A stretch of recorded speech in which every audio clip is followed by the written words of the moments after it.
നല്ല അടിപൊളി ഏലത്തോട്ടത്തിലൂടെയാണ് നമ്മൾ നടന്നുകൊണ്ടിരിക്കുന്നത്. അതും നല്ല മഴ, പ്രത്യേക ഒരു വൈബായിരുന്നു. പക്ഷെ നമ്മൾ ആകെ ശ്രദ്ധിക്കേണ്ടത് അട്ടയുണ്ടോ എന്ന് ശ്രദ്ധിക്കണം. ആണോ? ഇതാണോ ഏലക്ക? ഇത് ഉണക്കിയെടുക്കണോ? അതുപോലെ തന്നെ ഏലക്ക ഇതിൽ ഷൂട്ട് ചെയ്ത് തന്നെയാണ് ക്ലൈമറ്റ്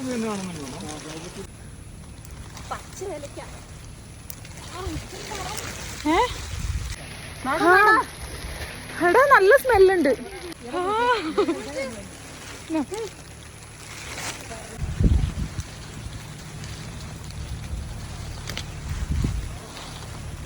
ഈ ഏലകൃഷി ഉണ്ടല്ലോ വളരണമെന്നുണ്ടെങ്കിൽ നല്ല തണുപ്പും മഴയൊക്കെ വേണം. ഭയങ്കര ചൂടുള്ള സ്ഥലത്തൊന്നും ഇത് വളരില്ല. പിന്നെ ഏലകൃഷി ചീത്താക്കാൻ വേണ്ടിയിട്ട് മങ്കീസും ആനയൊക്കെ വരും എന്നൊക്കെ കേൾക്കാം. ഇതൊക്കെയാണെങ്കിലും ഞങ്ങളുടെ മൈൻഡിൽ ഞങ്ങൾ വില്ലനായിട്ട് കരുതിയത് അട്ടേനെ ആട്ടോ. ബിക്കോസ് അത് കാലിൽ കടിക്കുമോ എന്നുള്ള പേടിയിലായിരുന്നു ഞങ്ങൾ നടക്കുന്നത്. ആ ഭാഗ്യം ലഭിച്ച ഞങ്ങളുടെ ടീമിൽ 2-3 ആൾക്കാരുണ്ടായിരുന്നു. അത് ഞാൻ അടുത്ത പാട്ടിൽ കാണിക്കാമേ.